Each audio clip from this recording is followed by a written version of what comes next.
আলহামদুলিল্লাহ রাব্বিল আলামিন ওয়াসসালাতু ওয়াসসালামু আলা আশরাফিল আম্বিয়া ওয়া সাইয়্যিদিল মুরসালিন নবিয়িনা মুহাম্মদ ওয়া আলা আলিহি ওয়া আসহাবিহি আজমাইন। সম্মানিত ভাই এবং বোনেরা, যারা শুনতে পাচ্ছেন বিভিন্ন মিডিয়ার মাধ্যমে সিরাতে নবীর আলোচনা, আজকে আমরা এসেছি যে নবী করিম সাল্লাল্লাহু আলাইহি ওয়াসাল্লাম সফর করতে করতে এক পর্যায়ে তবুকের এলাকায় পৌঁছে গেলেন এবং সেখানে তিনি অবস্থান গ্রহণ করলেন। সেই আলোচনা শুরু হবে। এবং যখন তিনি তবুকের ময়দানে পৌঁছলেন, ওনার জন্য একটা সুন্দর জায়গায় সাহাবায়ে কেরাম ওনার টেন্ট, ওনার যে খাইমা ছিল, একটা তাঁবু ছিল, তাঁবুটা ওনার জন্য গেড়ে দিলেন, ঠিক ফিক্স করে দিলেন। অতঃপর তিনি, সেটা ছিল আসলে চামড়ার তৈরি। এখনকার তাঁবুগুলো তো কটন দিয়ে তৈরি হয় মোস্টলি, কিছু আদার ম্যাটেরিয়াল মিক্স করে। তখনকার সময় কিছু কাপড়ের তাঁবু হতো, আর মজবুত তাঁবুগুলো, ভালো তাঁবুগুলো হতো চামড়া দিয়ে তৈরি। আরব দেশে অনেক উট ছিল, তো উটের চামড়া বড় হয় এবং সেগুলাকে তারা অনেক সময় তাঁবুর জন্য ব্যবহার করতেন। সেটা দীর্ঘমেয়াদী টেকসইও হতো। এরকম একটা চামড়া তাঁবু ওনাকে খাটানো হলো ওনার জন্য। এরপরে সাহাবী আউফ ইবনে মালিক রাদিয়াল্লাহু আনহু বলেন, সহিহ বুখারীতে এসেছে, যখন উনি ওখানে অবস্থান নিয়েছিলেন, সাহাবী আউফ ইবনে মালিক বলেন, আমি ওনার কাছে এসে দেখা করলাম। তিনি ফি কুব্বাতিন মিন আদম, চামড়া একটা তাঁবুতে তিনি অবস্থান করেছিলেন এবং আমি ওনাকে সালাম দিলাম, ওনার সঙ্গে আমার কথা হলো। এরপরে নবী করিম সাল্লাল্লাহু আলাইহি ওয়াসাল্লাম যখন রেস্ট নিলেন, নেওয়ার পরে একটু আরাম করার পরে তিনি সেখানে একটি ভাষণ দিলেন। ইবনে আব্বাস রাদিয়াল্লাহু আনহুমা এই হাদিসটি বর্ণনা করেছেন যে খাতাবা রাসূলুল্লাহ সাল্লাল্লাহু আলাইহি ওয়াসাল্লাম ইয়ামা তাবুক, তাবুক যুদ্ধের প্রথম দিনই সেখানে পৌঁছার পরে তিনি একটি ভাষণ দিলেন। এই ভাষণের মধ্যে অনেক জরুরি ইনস্ট্রাকশন ছিল, অনেক জরুরি উপদেশ ছিল। তার মধ্যে অন্যতম গুরুত্বপূর্ণটা ছিল একটি কথা, এই হাদিসে এসেছে। সবগুলোর পুরো বর্ণনা এক হাদিসে আসেনি, এক এক হাদিসে এক একটা বিষয়ে সাহাবীরা বর্ণনা করেছিলেন। এই হাদিসে এসেছে যে তিনি বললেন, যেটা আপনি আব্বাস রাদিয়াল্লাহু আনহু রিওয়ায়াত করেছেন, মা ফিন নাসি মিসলু রাজুলিন আখিদিন বিইনানি ফারাসিহি লিউজাহিদা ফি সাবিলিল্লাহ ওয়া ইয়াজতানিবা শুরুরান নাস ওয়া মিসলু রাজুলিন বাদিন ফি গানামিহি ইয়াকরি দাইফাহু ওয়া ইউআদ্দি হাক্কাহু। যে দুনিয়ার মধ্যে যত রকম মানুষ আছে, তার মধ্যে দুই ধরনের মানুষ বেশি উত্তম।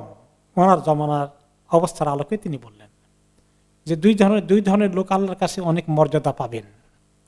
এক ধরনের লোক হচ্ছে যারা নিজের ঘোড়ার লাগাম ধরে আল্লাহর রাস্তায় যুদ্ধ জিহাদের সংগ্রামে এক জায়গা থেকে আরেক জায়গাতে, এক ফ্রন্ট থেকে আরেক ফ্রন্টে সময় মতো ডাক দিলেই ঘুরে বেড়াচ্ছেন, যোগ দিচ্ছেন, জয়েন করছেন আল্লাহর রাস্তায় জিহাদ করার জন্যে।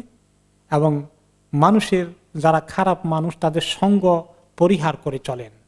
ওয়াস্তানি বা শুরুর নাস, বা মানুষের যে সমস্ত খারাপ লেনদেন করতে চায় এগুলাকে কায়দা করে তিনি এড়িয়ে চলেন। তাদের সঙ্গে তিনি বাদানুবাদ অথবা তাদের এই সমস্ত ঝামেলা বেশি জানতাম না। তিনি আসেন কোনো রকমে জীবন বাঁচাবেন আর তিনি আল্লাহর দ্বীনের জন্য সংগ্রাম করে যাবেন। এই হলো উত্তম লোক। এই ধরনের লোকগুলো আল্লাহর কাছে খুবই উত্তম। আর আরেক ধরনের উত্তম লোক হচ্ছে আল্লাহর কাছে মিসলু রাজুলিন বাদিন ফি গানামিহি। আরেক লোক হচ্ছেন যিনি দূরে, শহর থেকে দূরে, মরু অঞ্চলের মধ্যে যেখানে মরুদ্যান আছে, সেখানে বেদুইন এলাকায় গিয়ে বসবাস করেন। কারণ তার অনেকগুলো উট অনেকগুলো ছাগল রয়েছে। এই ছাগলগুলোকে চরানোর জন্য শহরের আশেপাশে ভালো কোনো চারণভূমি নেই। দূর দূরান্তরে বেদুইন এলাকায় গিয়ে থাকেন, ছাগলগুলো চরান। আর কি করেন? ইয়াকরি দাইফাহু, তার কাছে কোনো মানুষ আসলেই তাদের মেহমানদারি করেন। আর ছাগলের দুধ দিয়ে মেহমানদারি করা আরব দেশে সবচেয়ে সহজলভ্য বিষয় ছিল। এবং এটা দুধের মধ্যে তো আপনারা জানেন অনেক এনার্জি আছে। দূর দূরান্ত থেকে আসলে এই মেহমানদারিটা করতো। খুব ভালো একটা ড্রিঙ্ক ছিল আরব দেশে, এটা কমন ছিল ওই সময়। যে সে কোনো কৃপণতা করে না, যেই আসে তাকে দুধ খাওয়ায়, ছাগল থেকে দুধ পরিবেশন করে। আর কি করে? ওয়ায়ু আদি হাক্কাহু, আর এই ছাগলের পালের হক আদায় করে। সে হক কি? জাকাত যেটা আছে, যে প্রতিটি 40টি ছাগল হলে একটি ছাগল কি করতে হবে, জাকাত দিতে হবে। সে এই জাকাত আদায় করতে কার্পণ্য করে না, যার ফলে তার জাকাতের পাল থেকে প্রতি বছরই প্রচুর গরিব লোক অনেক জাকাত পেয়ে যায়, জাকাতের হক আদায় করে দেয়। এই লোকটাও আল্লাহ তাআলার কাছে খুবই পছন্দনীয়। তার সম্পদের কারণে কৃপণ হয়ে যায় না, বখিল হয়ে যায় না। সে লোকদেরকে মেহমানদারি করতে কোনো কৃপণতা করে না। দুধ দিয়ে আর ছাগল দিয়ে দিতে হয়, প্রতি 40 ছাগলে একটা করে আল্লাহ রাস্তায় যখন জাকাত ফরজ হয়ে যায়, সে দ্বিধাদ্বন্দ্ব করে না, বখিলি করে না, এই কাজটাও করে। সে আল্লাহর কাছে অনেক পছন্দনীয় হয়ে যায়। এরপরে আরেকটি হাদিস আবার তিনি ওই ভাষণই বলেছেন, সেটা আবু সাঈদ আল খুদরি রাদিয়াল্লাহু আনহু বর্ণনা করলেন যে তিনি যখন খুতবা দিচ্ছিলেন বা ভাষণ দিচ্ছিলেন তবুকের ময়দানে, তিনি একটু হেলান দিয়েছিলেন একটি খেজুর গাছের গুড়ির সাথে, হেলান দিয়ে কথা বলছিলেন। আর তখন তিনি বলেছিলেন আরেকটি কথা, আলা উখবিরুকুম বিখাইরিন নাস ওয়া শাররিন নাস, আমি কি তোমাদেরকে বলবো সবচেয়ে ভালো মানুষকে আর সবচেয়ে খারাপ মানুষকে? তারপরে তিনি বললেন, ইন্না মিন খাইরিন নাস রাজুলান আমিলা ফি সাবিলিল্লাহি আলা যাহরি ফারাসিহি, আল্লাহ তাআলার কাছে সর্বোত্তম মানুষ হচ্ছেন ওই লোকটি, যে লোকটি তার উটের পিঠে চড়ে অথবা তার ঘোড়ার পিঠে চড়ে যখন যেখানে যুদ্ধ জিহাদের ডাক আসে সেখানে চলে যায়, দুশমনের মোকাবিলা করে, ইসলামের পক্ষে কাজ করে। আর আও আলা যাহরি বাঈরিহি, অথবা উটের পিঠে করে, ঘোড়ার পিঠে অথবা উটের পিঠে তার যতটুকু সামর্থ্য আছে নিয়েই ঝাঁপিয়ে পড়ে দিনের প্রতিরক্ষার কাজে। আও আলা কাদামাইহি, এমনকি তার ঘোড়াও নাই, উটও নেই, তারপরে পদব্রজে পায়ে হেঁটে সে প্রয়োজন বোধে ঘোড়া না থাকলে, উট না থাকলেও আল্লাহ তাআলা দিনের জন্য প্রতিরক্ষার কাজে ঝাঁপিয়ে পড়ে এবং এভাবে করতেই থাকে। একটা পরে একটা যখনই ডাক আসে সে দ্বিধাদ্বন্দ্ব করে না, হাত্তা ইয়াতিয়াহুল মউত, মউত আসা পর্যন্ত সে আল্লাহর দিনের জন্য কাজ এভাবে করেই যাচ্ছে। এই লোকটি আল্লাহ তাআলার কাছে সর্বোত্তম মানুষ। আর ওয়াইন্না মিন শাররিন নাস রাজুলান ফাজিরান জারিআন, আর আল্লাহ তাআলার কাছে নিকৃষ্ট ইভল পারসন, খুব খারাপ প্রকৃতির লোক হচ্ছে ওই মানুষটি, যে মানুষটি ফাজের, সে গুনায় লিপ্ত আছে, জারিআন, আর অনেক বলা যায় যে কথাবার্তা বলতে গেলে কোনো দ্বিধাদ্বন্দ্ব করে না, খুব জোরে সোরে বলিষ্ঠভাবে কথাবার্তা বলে বসে। কথা বলতে ক্ষেত্রে যে একটু চিন্তা ভাবনা করে মানুষ, কাকে কি বলছি, কোন সময় কি বলছি, হিসাব নিকাশ নাই, কথা মুখ দিয়ে যা আসে তা বলে ফেলে চটপট করে, সব জায়গায় বলতেই থাকে এইভাবে। এই 2 নম্বর খারাপ গুণ তার। 3 নম্বর খারাপ গুণ হচ্ছে ইয়াকরাউ কিতাব আল্লাহ, দেখা যায় এই লোকটি আবার আল্লাহর কোরআনও পড়ে, খুব সুন্দর করে পড়তে পারে, হয়তো কোরআন বুঝেও, কোরআনের মর্মার্থ জানে, কিন্তু ওয়ালা ইয়ার আউই ইলা শাইইম মিনহু, কোরআনের কোনো হুকুম যে আছে কত খারাপ কাজ থেকে দূরে থাকা, সেগুলো কোনো পরোয়াই করে না। কোরআনের জ্ঞান আছে, কোরআন পড়ে, সুন্দর কোরআন পড়তে জানে, কিন্তু তার আমলের ধারে কাছেও নেই, কোরআনের ধারে কাছেও নেই। এই লোকটি আল্লাহ তাআলার কাছে সবচেয়ে নিকৃষ্ট। আল্লাহ তাআলা এই অবস্থা থেকে যারা কোরআনের জ্ঞান শিখেছেন তাদেরকে যেন আল্লাহ মাফ করে দেন। এইভাবে তিনি খুতবা দিলেন এবং আরো ওখানে থাকবেন কিভাবে, আরো কিছু করণীয়, অনেক কিছুই তিনি সেখানে নির্দেশিকা দিয়েছেন, যেগুলো এখানে আসেনি বিস্তারিত হাদিসে। সব হাদিসে সবগুলো খবর আসেনি। তারপর আসলে যে নবী করিম সাল্লাল্লাহু আলাইহি ওয়াসাল্লাম কতদিন থেকে ছিলেন তবুকে, এবং তবুকে কি হলো। আকামা রাসূলুল্লাহ সাল্লাল্লাহু আলাইহি ওয়াসাল্লাম বিতাবুকা 20 ইয়াওমান, তিনি সেখানে 20 দিন ছিলেন, 20 days, 20 দিন থাকলেন, অবস্থান করলেন। লাম ইয়ালকা কাইদান, দুশমনের পক্ষ থেকে কোনো ষড়যন্ত্রের কোনো তারা আসার কোনো হিম্মতি করলো না, দুশমনের কোনো সন্ধানই নেই। তাদের প্রস্তুতি নিয়ে তারা যেভাবে অগ্রসর হয়েছিল, 30,000 এই সৈন্যবাহিনী, এগুলো খবর পৌঁছার কারণে তারা হিম্মত করতে পারেনি। তারা আসেইনি তবুকের ময়দানে, কোন দুশ্মনকে মোকাবেলা করতে হয়নি। তবে নবী করিম সাল্লাল্লাহু আলাইহি ওয়াসাল্লাম এই সফরকে কাজে লাগিয়েছেন। যুদ্ধ তো হলো না, কিন্তু তিনি কাজে লাগিয়েছেন। কি করেছেন? ওয়াকানা ইরসিলুস সারায়া ইলাল কাবাইল আলা আতরাফিশ শাম। তবুকের পরেই সিরিয়া এলাকা শুরু হয়ে যায়, অলমোস্ট সিরিয়ার সীমানা। এই সিরিয়া শাম এলাকা দেশের দিকে তিনি বিভিন্ন গ্রুপ করে করে বিভিন্ন কবিলা ভিত্তিক তারা বসবাস করত, সেখানে তিনি ছোটখাটো অনেক অভিযান পাঠিয়েছেন দাওয়াতি কাজ করার জন্যে। এবং সেখানে তিনি আবার রোমের বাদশাহ হেরাকালের কাছেও চিঠি পাঠিয়েছেন, যেভাবে প্রথমে পাঠিয়েছিলেন মদিনা থেকে আবার পাঠিয়েছেন। এই জাতীয় কাজগুলো তিনি করেছেন। তো সেগুলোর কিছু বর্ণনা সামনের দিকে আসবে, কোথায় পাঠালেন, কারা কোন কোন কবিলা লোকেরা ইসলাম কিছু কবুল করলো, এই জাতীয় অনেক কাহিনী ঘটনা, ছোটখাটো মাঝারি কিসিমের কিছু ঘটনা ঘটেছে, সেগুলো আসবে ইনশাআল্লাহ। এখন নবী করিম সাল্লাল্লাহু আলাইহি ওয়াসাল্লাম ওখানে আসেন, সাহাবায়ে কেরাম রোটা করে ওনার সিকিউরিটি দায়িত্ব পালন করছেন, ওনার নিরাপত্তার দায়িত্ব পালন করছেন। তিনি যখন বিশেষ করে নামাজ পড়তে দাঁড়াতেন, কিয়ামুল লাইল করতেন, তাহাজ্জুদ পড়তেন, স্বাভাবিকভাবে তিনি নামাজে মনোযোগী হয়ে থাকবেন। সাহাবায়ে কেরাম নিজেরা নিজ দায়িত্বে ওনাকে পালা করে, ওনারা রোটা করে ওনার পাহারা দায়িত্ব নিতেন। তিনি নামাজ পড়তেন আর সাহাবায়ে কেরাম বেশ কয়েকজন ওনার চতুর্পাশে অবস্থান নিয়ে থাকতেন, যাতে কোনো দুশ্মন, মুনাফিক তো ভিতরে আছে, বাইরের দুশ্মন হঠাৎ করে চলে আসতে পারে। কাজেই নবী করিম সাল্লাল্লাহু আলাইহি ওয়াসাল্লাম নিরাপত্তার বিষয়টাকে সাহাবারা ভেরি সিরিয়াসলি নিয়েছেন। এরপরে আসলো যে ওই 20 দিনের মধ্যে একদিন হঠাৎ করেই এক বড় তুফান, সাইক্লোনের মতো আসলো রাত্রে। তুফান আসার আগেই রাসূলুল্লাহ সাল্লাল্লাহু আলাইহি সাল্লাম সন্ধ্যার দিকে সাহাবায়ে কেরামকে বললেন যে আজকে রাত্রে বড় ধরনের তুফান আসবে, আর মরুভূমিতে তুফান আসলে তো সাংঘাতিক অবস্থা, কোনো গাছপালা কিছু নেই, একদম খালি ময়দান, বাতাস তো সব কিছু উড়িয়ে নিয়ে যেতে পারে। তিনি সাহাবায়ে কেরামকে সাবধানে থাকতে বললেন।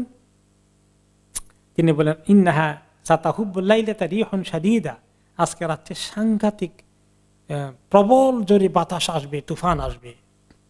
ফালা ইয়াকুমান্না আহাদুন, কেউ তোমাদের টেন্টের ভিতর থেকে বাইরে হবে না এবং হাঁটাহাঁটি করবে না, ভিতরে সবাই অবস্থা নিয়ে থাকো। ওমান কানা মাহু বাঈরুন ফালিয়াকিলহু, যে যার যার উট আছে উটগুলোকে ভালো করে বেঁধে রেখো, কারণ এমন তুফান আসবে উটকে হাঁকিয়ে নিয়ে যেতে পারে। ফাআকালনাহা, সাহাবায়ে কেরাম বলেন যে আমরা উটকে বেঁধে রাখলাম। ওয়াহাব্বাত রিহুন শাদীদা, সাংঘাতিক জোরে তুফান এসেছিল। ফাকামা রাজুলুন ফাআলকাতহু বিজাবালে তাই, তো আমাদের একজন তুফান দেখার জন্য কোনো একজন ওই 30,000 বাহিনীর ভিতর থেকে একজন বাইরে দেখতে চাইলেন যে তুফানের কি অবস্থা। যেই বাইর হয়েছে তুফান তাকে শূন্য করে শো করে নিয়ে তাই পাহাড়ের মধ্যে নিয়ে ফেলে দিয়েছে, এত জোরে তুফান এসেছে। এরপরে আসলো তাইফের মধ্যে আরেকটি ঘটনা ঘটলো, তাবুকের মধ্যে, যে নবী করিম সাল্লাল্লাহু আলাইহি সাল্লাম তবুকের অবস্থানের সময় যখন পানির শর্টেজ দেখা দিল, পানি কম সাহাবীদের কাছে, তখন তিনি ওযু করার ক্ষেত্রে কম পানি ব্যবহার করার জন্য একটা ফর্মুলা ওনাদেরকে দেখালেন। সাধারণত তিনি 3 বার করে ধন, সবকিছু মুখ ধন 3 বার, হাত ধন 3 বার, কুলিকরণ 3 বার। তো এবারে তিনি অনেক সময় তবুকে থাকা অবস্থায় গাসালা কুল্লা উযুইন ফি মিন আদাইহি মাররাতান ওয়াহিদা, এই তবুকের অবস্থায় ওযু করার সময় নিজের প্রত্যেকটি অঙ্গ প্রত্যঙ্গকে অনেকবারই তিনি একবার করে ধুয়েছেন, মাত্র 3 বার পানি ব্যবহার করেননি, একবার। এবং এই একবার করেছেন, কোন কোন অকেশনে 2 বার করেছেন। আর সাধারণত যখন মদিনা থাকতেন 3 বার করে ধুতেন। তাহলে বোঝা গেল 3 বার ধোয়া সর্বোত্তম সুন্নত। কিন্তু কেউ যদি তাড়াহুড়ার কারণে 3 বার না ওয়াশ করতে পারে, একবার করে, তাতেও জায়েজ আছে, 2 বার করলেও জায়েজ আছে। বিশেষ করে পানির যদি শর্টেজ থাকে, পানির কমতি থাকে, অথবা সময়ের কমতি আছে, আপনার ট্রেন ছেড়ে দিবে, প্লেনে উঠতে হবে, এখন অ্যানাউন্স করতেছে আপনি ওযু করার জন্য বাথরুমে ঢুকে চট করে একবার করে ধুয়ে নেন, কিন্তু শুধু একটু ভালো করে রগড়াবেন যে শরীরের চামড়া যতটুকু ধোয়া দরকার, পানিটা যেন টাচ করে, এতটুকুন ঘষে একবার করে করলেও ওযু আদায় হয়ে যায়। দুই কারণে, পানির সংকট থাকলে, কমতি থাকলে, অথবা সময়ের সংকট, সময়ের কমতি থাকলে এই কাজ করা যায়। এটা একটা জরুরি মাসালা সাহাবায়ে কেরাম শিখলেন তবুকের যুদ্ধে। তবে সুযোগ থাকলে 3 বার করাটাই হচ্ছে উত্তম সুন্নত। সেটাকে আমরা কম্প্রোমাইজ করব না যখন সুযোগ আছে, সময় আছে, পানিও আছে। আর 3 বারের পরে ধোয়া দরকার আছে না, কোন হাদিসে পাওয়া যায়নি যে রাসূলুল্লাহ সাল্লাল্লাহু আলাইহি ওয়াসাল্লাম 3 বার ধুয়েছেন। 3 বারের বেশি 4 বার 5 বার ওযুর মধ্যে কোনো অঙ্গ ধোয়া ঠিক হবে না, এটা অপব্যয়ের মধ্যে পড়বে। কেউ যদি বলেন যে আমার হাতের মধ্যে বা মুখের মধ্যে ময়লা আছে, এটা তো 3 বারে যাবে না, তাহলে ওযু করার আগে আগে ওই ময়লা ধুয়ে ফেলেন, ক্লিন করে ফেলেন, এরপরে আপনি ওযু করেন, যাতে ওযুর জন্য আপনি 3 বারের বেশি ব্যবহার না করতে হয়। তারপরে নবী করিম সাল্লাল্লাহু আলাইহি ওয়াসাল্লাম বলেন যে উনি সেখানে আরো কিছু কথা বিভিন্ন সময় আলোচনা করেছেন। তার মধ্যে সাহাবী মালিক ইবনে আশজাঈ আউফ ইবনে মালিক আল আশজাঈ রাদিয়াল্লাহু আনহু বলেন যে নবী করিম সাল্লাল্লাহু আলাইহি ওয়াসাল্লাম একবার আমাকে বলেছিলেন যে হে আউফ ইবনে মালিক, তুমি 6টা জিনিস আমার থেকে গ্রহণ করে মুখস্থ করে রাখো, ওনার মাধ্যমে আমাদেরকে উম্মতের কাছে পরবর্তী পর্যায়ে পৌঁছানোর জন্য তিনি বলে দিলেন যে এই 6টা জিনিস আসছে সামনে কিয়ামতের আগে, এই বহু আলামত আসবে, তার মধ্যে 6টা আসবে, তোমাকে এখন 6টা বলছি, এগুলো তুমি মুখস্থ করে রাখো। সহিহ বুখারীতে হাদিস এসেছে, আবু দাউদে এসেছে, ইবনে মাজাতে এসেছে যে তিনি বলেন আমি যখন দেখা করতে আসলাম, সাহাবী আউফ ইবনে মালিক বলেন নবী করিম সাল্লাল্লাহু আলাইহি ওয়াসাল্লামের সঙ্গে দেখা করতে আসলাম, ওনার তাঁবুর পাশে এসে আমি ওনাকে সালাম দিলাম, তিনি একটি চামড়া তাঁবুতে অবস্থান করেছিলেন, আর তিনি সালামের জবাব দিলেন, তারপরে বললেন উদখুল, তুমি প্রবেশ করো, ঢুকো, তুমি আসো, ভিতরে ঢুকো। তো সাহাবী একটু যোগ করলেন, নবী করিম সাল্লাল্লাহু আলাইহি ওয়াসাল্লামের সঙ্গে একটু যোগ করলেন। তো যোগ কি করলেন, বললেন যে আকুল্লি ইয়া রাসূলুল্লাহ, আমি পুরোটাই ঢুকবো নাকি, পুরো শরীরটাই ঢুকবো না একটুখানি ঢুকবো? তাহলে এমনি মাথা ঢুকে দিয়ে এমনি করে দেখবো না আমি পুরো চলে আসবো। অর্থাৎ উনি একটু যোগ করলেন, নবী করিম সাল্লাল্লাহু আলাইহি ওয়াসাল্লামের সঙ্গে কথা বললেন, কথা সুযোগ কাজে লাগালেন। তিনি বললেন কুল্লুকা, তুমি পুরোটাই ঢুকো। তিনি বলেন যে আমি ঢুকলাম। অতঃপর তিনি আমাকে বললেন ভালোই হয়েছে, এই একটা হাদিস মনে রাখো, উদুদ সিত্তান বাইনা ইয়াদাই সাআ, কিয়ামতের আগে 6টি বড় বড় জিনিস ঘটবে। কোন কোন রিওয়ায়াতে 10টির কথা আসছে, অনেক রিওয়ায়াতে আরো বেশি কথা আসছে, এইখানে এই হাদিসে 6টির কথা আসছে। 1 নম্বর হলো যে কিয়ামতের আগে মাউতি, আমার মৃত্যু কিয়ামতের এক লক্ষণ। তো কিয়ামতের লক্ষণগুলো কিছু অনেক আগে শুরু হয়েছে, আর কিছু একদম কিয়ামতের আখ্যান দিয়ে হবে। রাসূলুল্লাহ সাল্লাল্লাহু আলাইহি ওয়াসাল্লামের নবুয়ত পাওয়া, তিনি পৃথিবীতে আসা এবং ওনার তিরোধান, ওনার ইন্তেকাল, এটা কিয়ামতের আগে একটি সবচেয়ে প্রধান সবচেয়ে সর্বপ্রথম ঘটনা। এই 1 নম্বরটা। 2 নম্বর হচ্ছে ফাতহু বাইতুল মাকদিস, বাইতুল মাকদিসকে মুসলমানরা বিজয় লাভ করবেন, যেটা তখন খ্রিস্টানদের হাতে ছিল, এবং ওনার ইন্তেকালের খুব বেশি দিন পরে বাইতুল মাকদিস মুসলমানদের হাতে আসতে অপেক্ষা করতে হয়নি।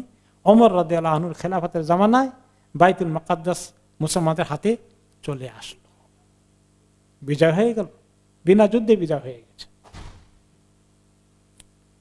তারপরে বললেন সুম্মা মাউতানি ফিকুম কাকুআসিল গানাম, তারপরে ঘটবে 2টা গেলে 3 নম্বর হচ্ছে যে 2টি বড় মৃত্যু আসবে তোমাদের মধ্যে, অর্থাৎ এই উম্মতের মধ্যে 2টি বড় এমন প্লেগ বা মহামারী আসবে যে ব্যাপক সংখ্যক মুসলিম মৃত্যুবরণ করবেন। কাকুআসিল গানাম, ছাগলের একটা রোগ হয় আরব দেশে, এটা হতো, ওই রোগটা হয়ে গেলে ছাগলের বেশি দিন লাগে না, খুব দ্রুত গতিতে প্রচুর ছাগল মারা যায়। আমাদের দেশে দেখেছি যে মুরগির মহামারী হয়, তাই না, প্লেগ হয়, এবং সব বাড়িতে মুরগি মাথা ঘুরতে ঘুরতে সব মরে যায়। তো এরকম ছাগলেরও কিছু ঘটে, যে ছাগল যেভাবে এভাবে সমানে মরতে থাকে, এরকম অনেক উম্মত মরবে। এটা কবে ঘটেছিল? এটা ঘটেছিল তাউন আমওয়াস। এই তাউন আমওয়াস হয়েছিল সাহাবাদের সময়ে, যখন ওমর ইবনে খাত্তাব রাদিয়াল্লাহু আনহু খলিফা ছিলেন। এটা সিরিয়ার প্রান্তে আমওয়াস নামক এলাকায় এই তাউন বা এই প্লেগ বা এই মহামারীটা হয়েছিল। ওকে, তো এটা ঘটে গেছিল ওনার ইন্তেকালের পরে ওমর রাদিয়াল্লাহু আনহুর সময়। তারপরে তিনি বললেন 3 নম্বর, সুম্মা ইস্তেফাদাতুল মাল, যে এত বেশি সম্পদ আসবে মুসলমানদের, সম্পদ অনেক বেশি হয়ে যাবে, মুসলমান অনেক ধনী হয়ে যাবে। হাত্তা ইউতার রাজুলু মিআতা দিনার ফায়াদাল্লু সাখিতান, কেউ যদি একটু দান খয়রাত সাদকার জন্য আসে, তাকে যদি তুমি 100 দিনার দাও, 100 দিনার দিয়ে দাও, তাহলে সে রাগ করবে যে এত কম দিল আমাকে। 100 স্বর্ণমুদ্রা দিলে কবে কি দিছে। তো এটাও হয়ে গিয়েছে বলে অনেক ওলামা ইকরাম মনে করেন যে ওসমান রাদিয়াল্লাহু তাআলা আনহু যখন খলিফা হয়েছিলেন, ওমর রাদিয়াল্লাহু আনহুর সময় থেকে অনেক দেশ বিজয় হওয়ার পরে মুসলমানদের হাতে অনেক সম্পদ এসেছিল, মদিনার অনেক মুসলমানরা রিচ হয়ে গিয়েছিলেন, হয়তো ওইটার দিকে ইঙ্গিত করা হয়েছে। তারপরে বললেন এরপরটা হবে 5 নম্বরে, সুম্মা ফিতনাতুন লা ইয়াবকা বাইতুন মিনাল আরাবে ইল্লা দাখালাতহু, অতঃপর এমন একটি ফিতনা ঘটবে যেটা আরবদের প্রত্যেক ঘরেই এই ফিতনা দ্বারা এফেক্টেড হয়ে যাবে, এবং মদিনায় তাই হয়েছিল। ওসমান রাদিয়াল্লাহু আনহুর সময় ওনার যখন বিদ্রোহীরা এসে ওনাকে হত্যা করে ফেলে, একটা বড় ফিতনা হয়েছিল এবং অনেকে এই ফিতনা দ্বারা এফেক্টেড হয়ে গিয়েছিলেন। এরপরে 6 নম্বরটা, যেটা কিয়ামতের বেশ আগে হবে, মানে কাছাকাছি সময়ে হবে, সেটা তিনি 6 নম্বরটা বললেন, সুম্মা হুদনাতুন তাকুনু বাইনাকুম ওয়া বাইনা বানিল আসফারি ফায়াকদিরুন, তোমাদের সঙ্গে সাদা বর্ণের লোকদের দীর্ঘদিন যুদ্ধ হওয়ার পরে একটা সন্ধি হয়ে যাবে, একটা সন্ধি হয়ে যাবে, দীর্ঘদিন যুদ্ধ হওয়ার পরে সন্ধি হয়ে যাবে। এই সন্ধিটা কতদিন থাকবে?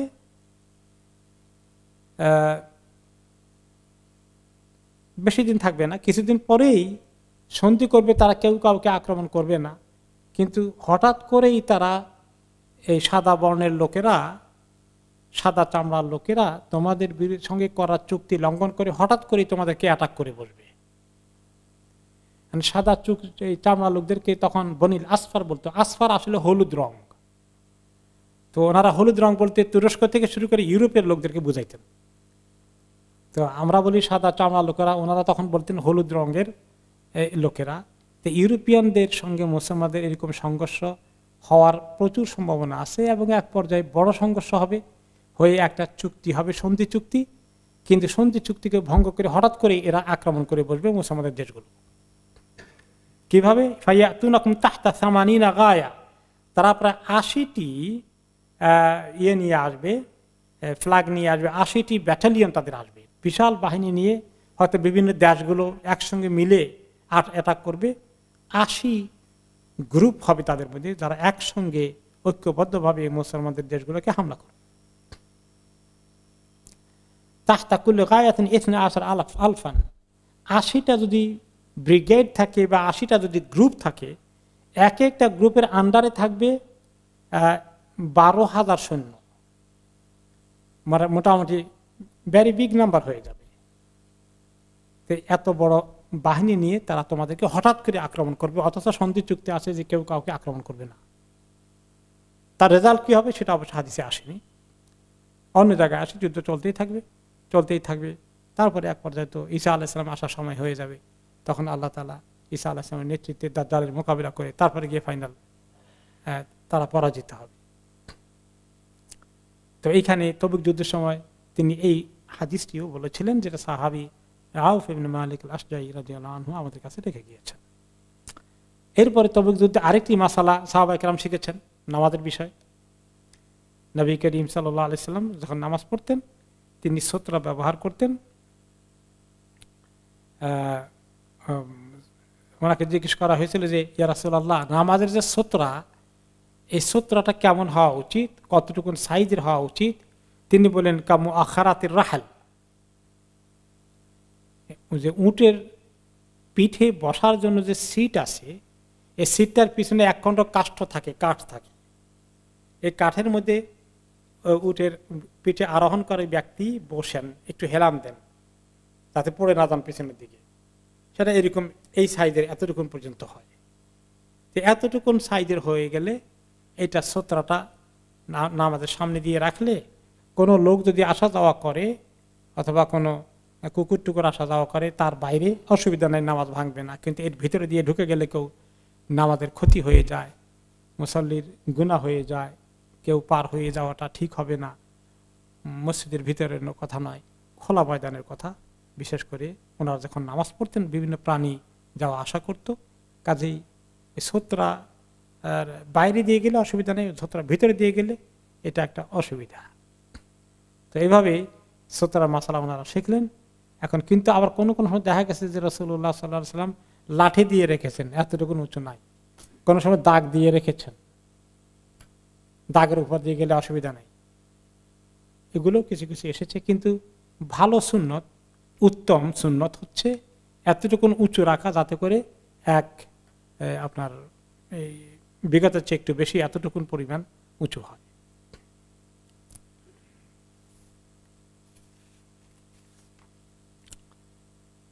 এরপরে নবী করিম সাল্লাল্লাহু আলাইহি ওয়াসাল্লাম ওখানে খাওয়া দাওয়া করেছেন, যেটা সেখানে তিনি চিজ খেয়েছেন,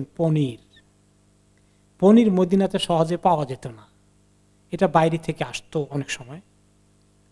তো বাইনামা রাসূলুল্লাহ সাল্লাল্লাহু আলাইহি ওয়াসাল্লাম ফি তাবুক ইজি আল্লাহু বিজুবনা, ওনার কাছে ওই কিছু সাপ্লাই করে ইম্পোর্টেড কিছু কোন জায়গা থেকে কেউ নিয়ে আসছিল চিজ বা পনির, সামনে রাখা হলো। তো তখন তিনি সেটাকে টুকরা টুকরা করে কেটে তিনি নিজে খেলেন, এবং খাওয়ার সময় কেটে বিসমিল্লাহ পরে কাটলেন এবং তারপরে খেলেন। ওনাকে কোন কোন রেওয়ায়েতে আসে, উনি জিজ্ঞেস করলেন আইনা সুনিয়াত হাযিহি, এই চিজটা কোথায় বানানো হয়েছে, কোথাকার প্রোডাক্ট, মেড ইন হোয়ার? ক্বালু বিফারিস, এটা ইরানের তৈরি চিজ, ইরান থেকে এসেছে, ইম্পোর্ট করা চিজ অর্থাৎ পনির। তো এবং সাহাবারা বললেন যে ওখানে এটা বানানো হয় যেভাবে, সেটা ওই পনির বানানোর প্রক্রিয়া তো কিছু জানা আছে, যে ছোট বাছুরের ইয়ের থেকে, পেটের ভিতর থেকে ওটাকে যেভাবে তৈরি করা হয় যে প্রক্রিয়াটা, তো ওখানে সেই বাছুরটা তো জবাই করা হয় না হালাল তরিকায়। তো এটা কি হালাল হবে কিনা সাহাবায়ে কেরাম প্রশ্ন করলেন। তখন তিনি উত্তর দিলেন, ইতআনু ফিহা বিসসিকিন ওয়াযকুরু ইসমাল্লাহি ওয়া কুলু, তোমরা সেটার মধ্যে এই ছুরি দিয়া বিসমিল্লাহ পড়ে কাটো, আর তোমরা আল্লাহর নাম পড়ে বিসমিল্লাহ পড়ে খেয়ে ফেলো, আদায় হয়ে যাবে। এতে বোঝা গেল যে চিজ বা পনির যে তরিকায় বানানো হয়, মাঝে মাঝে এগুলো নিয়ে প্রশ্ন আসে যে এখানে যে প্রথম প্রক্রিয়ায় যখন তৈরি করা হয় সে বাছুরটাকে সহি তরিকায় বিসমিল্লাহ আল্লাহু আকবার বলে জবাই করা হয় না, বিদায় খাওয়া হালাল হবে কিনা, এটার উত্তর এই হাদিসে পাওয়া গেল যে না, খাওয়া যাবে, অসুবিধা নাই। এখন বিসমিল্লাহ পড়ে যদি কেউ এটাকে কাটে, তো ওইটা তো আগেই সেটা শেষ হয়ে গেছে, এখন তো তাজা কিছুকে জবাই করলো না বিসমিল্লাহ করে, বা এটা তো তাজা কিছু না, আগেই করা হয়ে গেছে যেভাবে হয়ে গেছে। আর ওই প্রাণীর গোশত খাওয়া হচ্ছে না, বরঞ্চ সেখানে যে তৈরি করা হয়েছে তার একটুখানি জিনিস নিয়ে এটার কারণে চিজ তৈরি করা হয়েছে, কাজে এটার ক্ষেত্রে শরীয়ত কনসিডার করেছে চিজ বা পনির খাওয়া হালাল হয়ে গেল, ইজি হয়ে গেছে। আলহামদুলিল্লাহ, এই ক্ষেত্রে কোনো প্রশ্ন আসলে আমরা জবাব পেয়ে গেলাম যে এখান থেকেই পনিরটা মুসলমানি হালাল তরিকা বানালো না হারাম তরিকায় বানালো, এই প্রশ্ন আর করা লাগলো না, চিজ বা পনির হালাল, এটাই বোঝা গেল। এরপরে তিনি ওই ঘটনার মধ্যে ওই সময় আরেকটি তাউন সংক্রান্ত হাদিসে কথা বলেছেন। তাউন মানে মহামারী বা প্লেগ।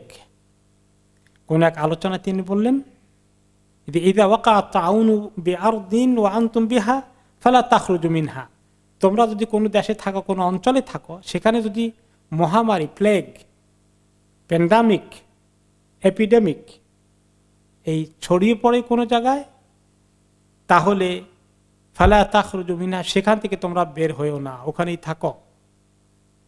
কারণ বের হয়ে গেলে অন্যরা, তোমরা রোগ নিয়ে আসবা, অন্য জায়গায় এই রোগটা ছড়িয়ে যাবে।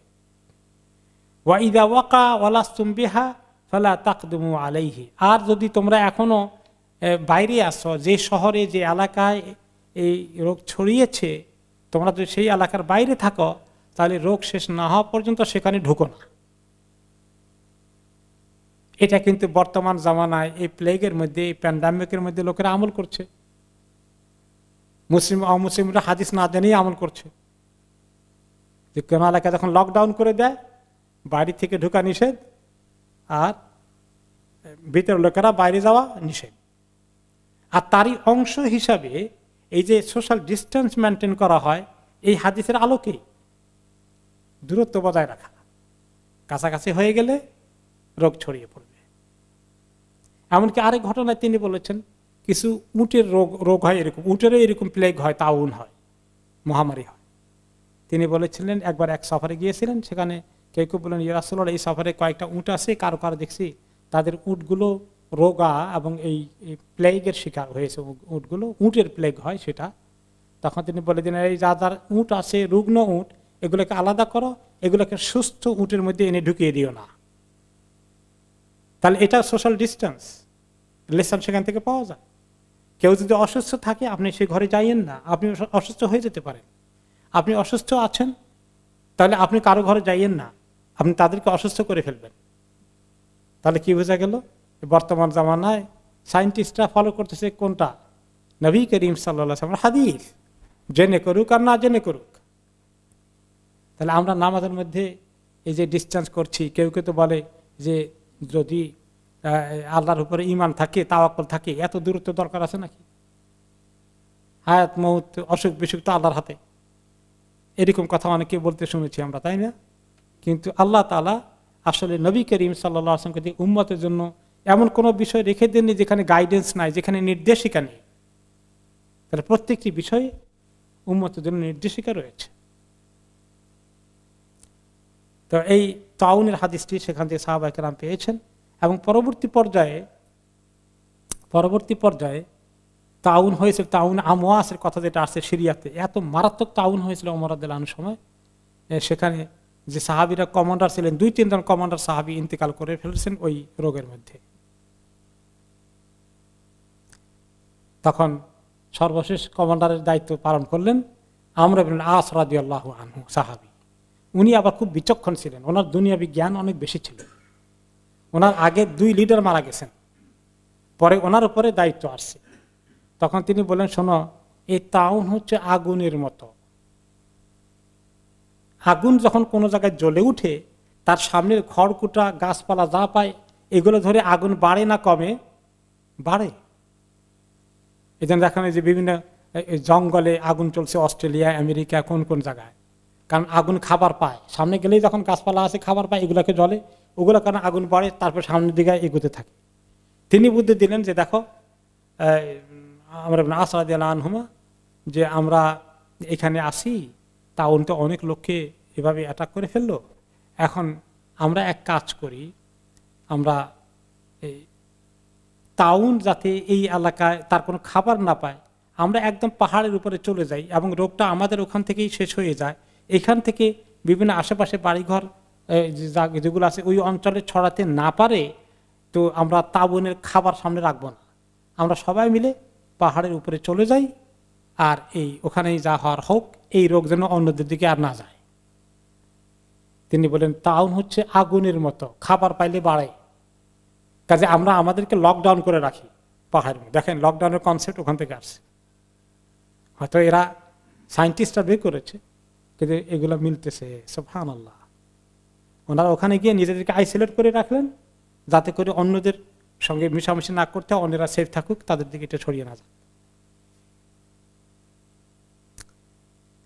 এরপরে সেখানে আরো অনেকগুলো হাদিস সাহাবায়ে কেরাম সেখানে পেয়েছিলেন, কারণ 20টা দিন ওখানে আসেন সাহাবায়ে কেরামকে নিয়ে, 30,000 সাহাবীদের মধ্যে তিনি আছেন, বিশাল সমাবেশের মতো।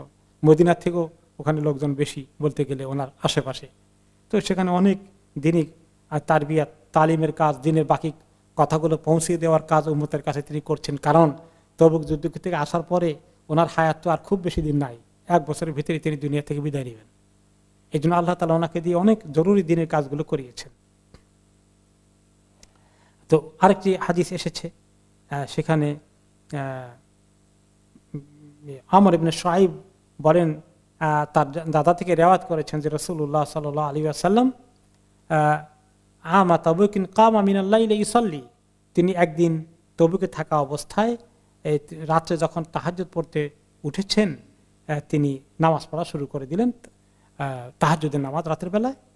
ফাজতামা ওয়ারাহু রিজালুম মিন আসহাবিহি ইয়াহরুসুনাহু, এবং বেশ কয়েকজন সাহাবী ওনাকে পাহারা দেওয়ার জন্য চতুর্পাশে, ওনার খাইমার চতুর্পাশে রাত্রে ডিউটি করতে থাকলেন।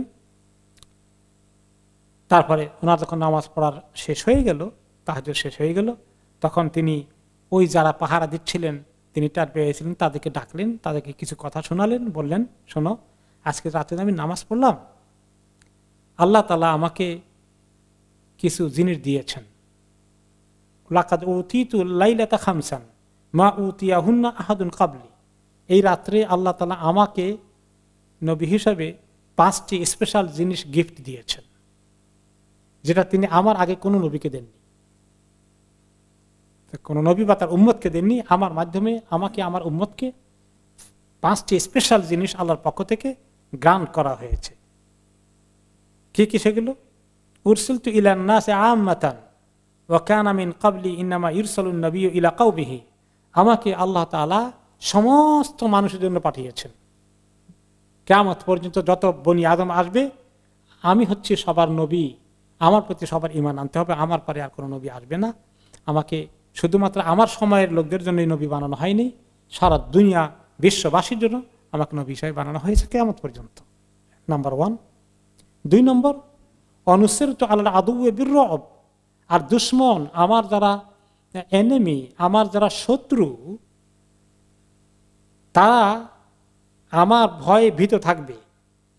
ওয়ালাউ কানাত বাইনি ওয়া বাইনাহু মাসিরাতু শাহরিন মুলিআ মিন্নি রুবান, আমার থেকে আমার দুশমন যদি 1 মাসের দূরত্বে অবস্থান করে, তারপরেও আমার বাহিনী সম্পর্কে তাদের দিলের ভিতরে আল্লাহ ভয় ঢুকিয়ে দিবেন। এবং এটা শুধু ওনার ক্ষেত্রে সীমাবদ্ধ না, অন্য জায়গায় হাদিস এসেছে ওনার উম্মতকেও আল্লাহ এটা দিয়েছেন। ওনার উম্মতের সঙ্গে যারা লড়াই করতে আসবে, উম্মতের ব্যাপারে, মুসলমানদের বাহিনীর ব্যাপারে কাফেরদের মনে ভয় কাজ করবে 1 মাস আগে থেকে, 1 মাসের দূরত্বের আগে থেকে। এটা আল্লাহর পক্ষ থেকে একটা সাহায্য। দুশমন যদি তার প্রতিপক্ষর ব্যাপারে একটু ভীত হয়ে যায়, মোরালি উইক হয়ে যায়, এটা কিন্তু যুদ্ধের জন্য একটা ভালো, এটা পক্ষে কাজ করে মুসলমানদের। এটা আল্লাহ তাআলা এই উম্মতকে সাহায্য করবেন, যে তাদের মানে মুসলমানদের ব্যাপারে ভয় ঢুকিয়ে দিবেন। এই জন্য এখন দেখবেন মুসলমানরা সারা দুনিয়া কোন জায়গায় আর যুদ্ধ করতে যাচ্ছে, নিজেরাই তো এখন আত্মরক্ষা নিয়ে অস্থির আছে। এরপরে মুসলমানদের ব্যাপারে এত অপপ্রচার কেন? সমস্ত মিডিয়া সারা দুনিয়ায় ইসলাম আর মুসলমানদের দুশ্মনের পেছনে লেগে গেছে। মুসলিম দেশেও একই কথা, খালি কোনখান দিয়ে ইসলামের উত্থান ঘটে কিনা এই ভয় অস্থির, ইসলাম থামাইতে হবে, ইসলাম রুখতে হবে। কয়েকদিন আগে ফ্রান্সে কি একটা নাটক সাজানো হলো, আর এই ইসলামের বিরুদ্ধে কি ধরনের চলছে। মুসলিম দেশগুলোতে একই অবস্থা। তো এই যে তাদের মধ্যে ভয় কাজ করে, অথচ মুসলমানদের নাই অস্ত্র শস্ত্র, না টাকা পয়সা, কত পেছনে আছে দুনিয়াবী দিক থেকে, দিন থেকেও পিছনে, তারপরে এত ভয় কাজ করে। 3 নম্বর হচ্ছে আমার জন্য সমস্ত গনিমতের মালকে উম্মতের জন্য ব্যবহার করা, এর অংশ ভোগ দখল করা আল্লাহ হালাল করে দিয়েছেন। পরাজিত বাহিনী পলাতক হয়ে যখন তারা চলে যায়, তাদের সমস্ত সম্পত্তি মুসলমানদের জন্য, তাদের এটা বৈধভাবে এগুলাকে গনিমতের মাল হয়ে যায়। এবং এই গনিমতের মাল এই নবীর উম্মতকে ভাগ করে দেওয়ার জন্য, তাদেরকে ব্যবহার করার জন্য, ভোগ করার জন্য, অংশ নেওয়ার জন্য আল্লাহ তাআলা হালাল করে দিয়েছেন।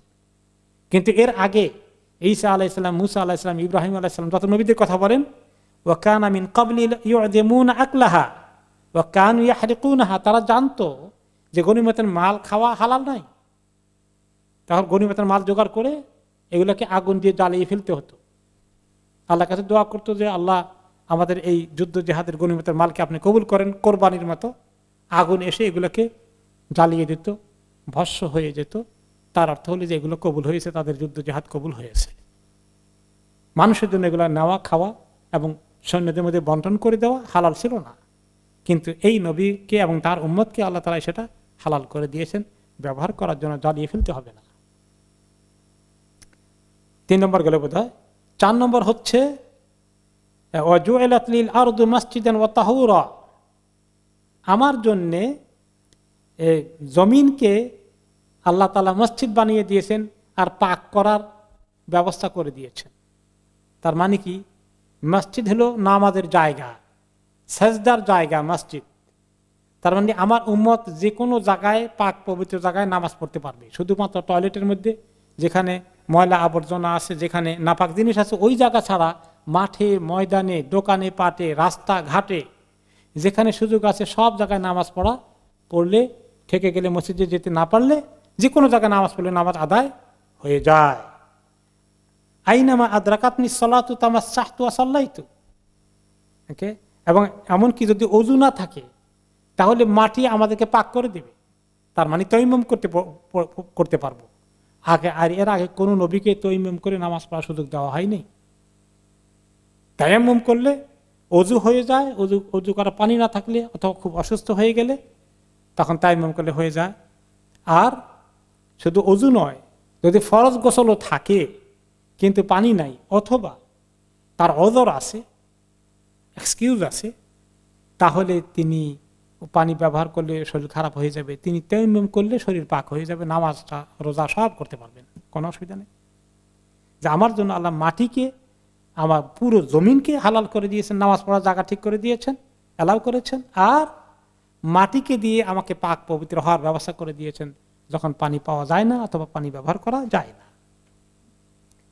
ওয়াকানা মিন ক্বাবলি মান ক্বাবলি ইউদিমুনা যালিকা, আমার আগে কোন নবীরা চিন্তা করতে পারেনি যে এইরকম ভাবে নামাজ হতে পারে, এটাকে তারা কিছুতেই মনে করতে না জায়েজ আছে বলে, তাদের এই সুযোগ ছিল না, আল্লাহ তাদেরকে সুযোগ দেননি। ইন্নামা কানু ইসাল্লুনা ফি কানাইসিহিম ওয়া বিআইহিম, তাদের সবাইকে কানিসা অর্থাৎ চার্চ খ্রিস্টানদের, আর বিআউন হচ্ছে বিআতুন হচ্ছে ইহুদিদের উপাসনালয়, যেটাকে আমরা সিনাগগ বলে থাকি। তারা তাদের এই নির্দিষ্ট ঘরের বাইরে, ঘরে, বাড়িতে, রাস্তাঘাটে, মাঠে, ময়দানে কোনো জায়গায় নামাজ পড়তে পারবে না। কিন্তু এই উম্মতকে আল্লাহ তাআলা নামাজের ওয়াক্ত হয়ে গেলে, মসজিদে যাওয়ার সুযোগ না থাকলে, কলে, কারখানা, ফ্যাক্টরিতে যেখানে আছে সেখানেই নামাজ পড়তে পারবে।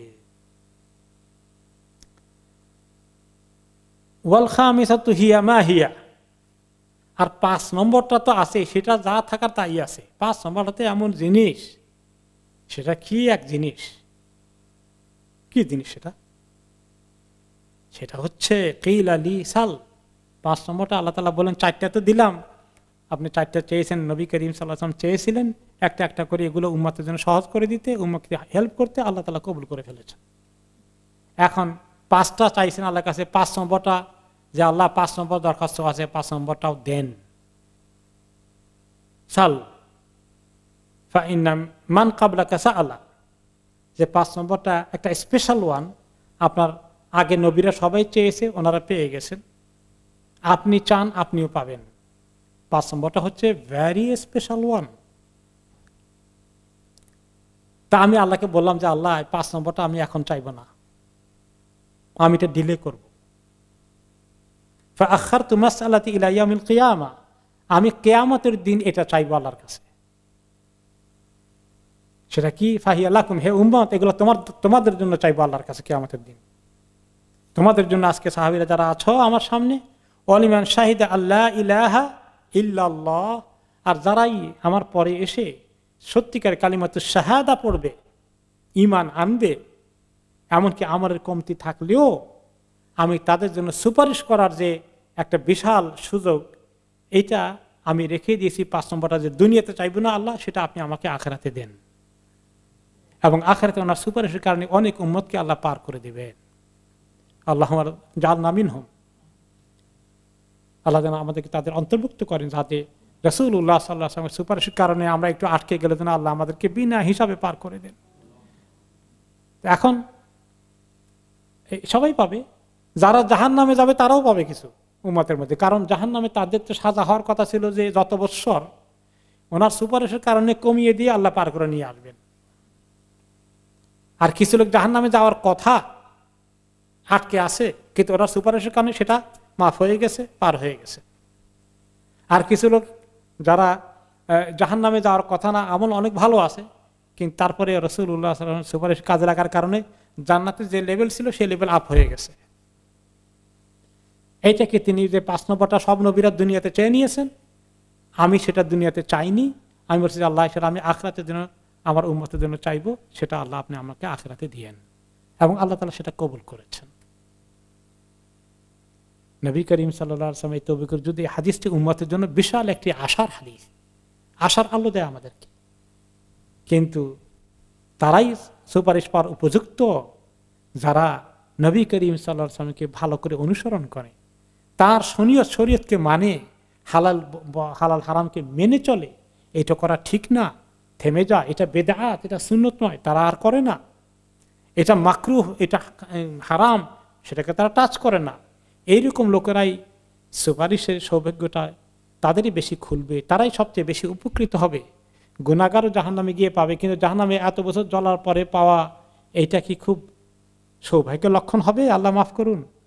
কাজে আমাদেরকে চিন্তা করতে হবে কিভাবে রাসূলুল্লাহ সাল্লাল্লাহু আলাইহি ওয়াসাল্লামের হুবহু প্রত্যেকটি কাজে তাকে অনুসরণ করি। ইবাদতের মধ্যে, হালাল হারামের ক্ষেত্রে, আমল আখলাকের মধ্যে, চলাফেরার মধ্যে, সব কিছুতে কিভাবে রাসূলুল্লাহ সাল্লাল্লাহু আলাইহি ওয়াসাল্লামের সুন্নতকে ফলো করা যায় এবং তিনি যেটা নিষেধ করেছেন সেটা থেকে দূরে থাকা যায়। আমি একটা এক্সাম্পল টাইম টু টাইম দেই। আপনি মনে করেন এই যে চুল কাটা, আমাদের ইয়াং ছেলেপেলেরা চুল কাটি স্টেপ কাট, এটা নবী করিম সাল্লাল্লাহু আলাইহি ওয়াসাল্লাম নিষেধ করেছেন। নাহা রাসূলুল্লাহ সাল্লাল্লাহু আলাইহি ওয়াসাল্লাম আল কাযা, এরকম করে স্টেপ কাট করে চুল কাটে স্টাইল করা, ন্যাচারালি করে, আস্তে করে, এখান থেকে নিচে থেকে ছোট করে একটুখানি বড় থাকবে, নর্মাল একটা এই যে কাটার তরিকার পরিবর্তে কতটুকুন একদম ট্রিম করা হবে অথবা শেভ করা হবে, আর উপরে দিয়ে কতগুলো রয়ে গেছে এরকম করে, এইরকম স্টেপ কাট, ব্যাসকম করা, এইভাবে এটা তিনি নিষেধ করেছেন। কিন্তু আমাদের প্রচুর ছেলে মেয়ে করছে, এবং আমাদের এলাকায় এই পরিমাণ আপনার এখন সেলুন বেড়ে গিয়েছে। গত 10-15 বছর আগে এত সেলুন ছিল না, মাথা হাতে গোনা কটা সেলুন ছিল বোধহয়, এত হয়েছে। এরপরে আমরা যখন যাই দেখি যে আল্লাহ ওই কিউ, আর জায়গা পাওয়া যায় না। এই ইয়ং ছেলেপেলে, বখাটে ছেলেপেলেরা তাদের নেশা হয়ে গেছে। 1-2 সপ্তাহ পরে, 1-2 মাস পরেই তারা এভাবে চুলকে ওখানে শুধু ডিজাইন বা ডিজাইন করতেই থাকে।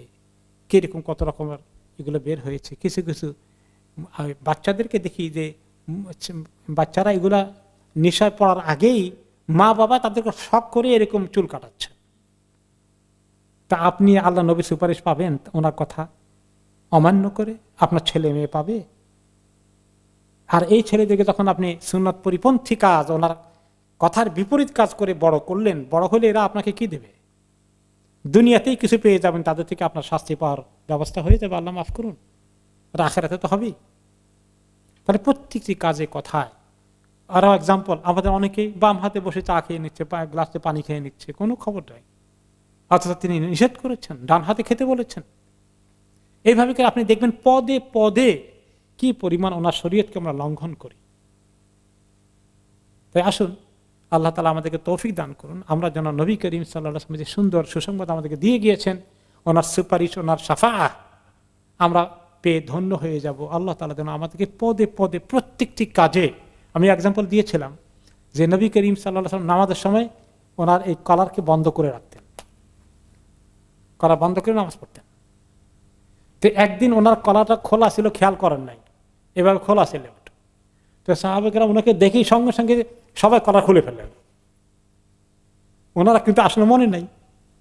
তো উনি বলে, তোমার সব কলার খুলে ফেলছে কেন, এরকম করে বাটন খুলে ফেলছে কেন? বলছে, ইয়া রাসূলুল্লাহ, আল্লাহ না বলছে আপনাকে অনুসরণ করতে আমাদেরকে, আপনারটা খোলা আছে, আমরা কেন খুলবো না? এইভাবে ওনারা হুবহু অনুসরণ করেছেন। আর সুপারিশ তাদের জন্য আল্লাহ তাআলা সবার জন্য, তাদের জন্য যে এত বেশি করে দেবেন, তারা ধন্য হয়ে যাবেন। আরেকবার তিনি যখন নামাজ পড়ছিলেন, সেজদার মধ্যে তিনি, ওনারা এরকম কার্পেটের মসজিদ ছিল নাকি, ওনার মসজিদের ফ্লোর কি ছিল? পিবলস, কংকরের ছোট কুচি পাথরের ফ্লোর, এই কুচি পাথরে খালি পায়ে নামাজ পড়ে যেতেন, অনেক ব্যথা হয়ে যেত, যার ফলে ওনারা ওখানে জুতা পরে নামাজ পড়তেন। জুতা পরে নামাজ পড়ে জায়েজ আছে, এরকম মসজিদে না, অবশ্য কার্পেটের মধ্যে না। যখন মাঠে ময়দানে পড়বেন জুতা খোলা লাগবে না। আমাদের দেশের লোকেরা মনে করে ও আল্লাহ জুতো দিয়ে কেমন নামাজ পড়ে। আবার এমনকি কবর জিয়ারত করতে বলে গিয়ে কি করে দেখছি ছোটকালে, বলে যে জুতা খুলে জুতের উপরে দাঁড়ায়, পা খুলে ওটার উপরে দাঁড়ায়। কোথায় পেলে সমস্ত অদ্ভুত মাসালা। আবার কেউ কেউ বলবে যে জুতা নিয়ে কতটা বাথরুমে গেছি, রাস্তাঘাট দিয়ে হাঁটছি, কুকুরের পায়খানা ছিল না, কি ছিল না ছিল, এগুলো আপনি কি ছিল না ছিল এগুলো চিন্তা করতে বলছে কি আপনাকে? আপনি যদি দেখেন কোনো জায়গায় ময়লা লেগেছে, তাহলে নাপাক হয়ে গেছে, এটা মুছে নেন, ঠিক করে ফেলেন। না দেখলে মনে করতে হবে কি পাক। এমনকি আপনি টয়লেটে গিয়েছেন, পাক। তো ওনারা এভাবে নামাজ পড়ছিলেন জুতা নিয়ে। রাসূলুল্লাহ সাল্লাল্লাহু আলাইহি ওয়াসাল্লাম সেজদা থাকা অবস্থায় জুতা খুলে ফেললেন। সাহাবারা টের পেয়ে সবাই নামাজের ভিতরে খুলে ফেললেন। পরে নামাজ পড়ার পরে তিনি বললেন, তোমরা সবাই জুতা খুললে কেন? তো বলছে, ইয়া রাসূলুল্লাহ, আপনি খুলেছেন, আপনাকে তো আমরা সব জায়গায় অনুসরণ করার কথা। তিনি বললেন, আমাকে জিবরিল আলাইহিস সালাম বললেন যে আমি যখন নামাজ পড়ছিলাম আমি খেয়াল করিনি আমার পায়ের জুতার এই সোলের নিচে একটু ময়লা আছে, নাপাকি আছে, এই জন্য তিনি আমাকে এটা খুলে ফেলতে বললেন। তো তোমাদের ব্যাপারে তো কোনো খবর আসে না, এই খবর না আসলে পাক, তোমাদের খোলা দরকার হবে না। অনেকগুলো মাসালা এখানে এই হাদিসের মধ্যে আছে। এক নম্বরে আছে যে নবী করিম সাল্লাল্লাহু আলাইহি ওয়াসাল্লাম সব জানেন। তিনি গায়েব জানেন নাকি? না, তিনি জানতেন আছে। ওনার খবর কে দিলেন? জিবরিল আলাইহিস সালাম। তিনি তো আলিমুল গায়ব না, আলিমুল গায়ব কে? আল্লাহ। এইভাবে দেখবেন যে নবী করিম সাল্লাল্লাহু আলাইহি ওয়াসাল্লামকে সাহাবায়ে কেরাম তাদের স্পিরিট দেখেন কিভাবে ওনাকে অনুসরণ করেছেন, ফলো করেছেন। সেটা আমাদের জন্য জরুরি। যদি নবী করিম সাল্লাল্লাহু আলাইহি ওয়াসাল্লাম সুপারিশ চায়, লোকেরা আমল করবে না ঠিক, আর মদিনায় গিয়ে ওনার কবরের কাছে গিয়ে বলবে, ইয়া রাসূলুল্লাহ আমার জন্য সুপারিশ করবেন। এইরকম করতে আপনারা দেখেছেন নিশ্চয়ই মদিনা জিয়ারতে গেলে। কোন সাহাবী গিয়ে নবী করিম সাল্লাল্লাহু আলাইহি ওয়াসাল্লাম ইন্তিকালের পরে ওনার কাছে গিয়ে বলছেন, ইয়া রাসূলুল্লাহ আমার জন্য সুপারিশ করবেন, কোনো প্রমাণ পাবেন না। কারণ ওনারা জানতেন কোরআনের আয়াতুল কুরসির কথা। সেখানে কি আছে?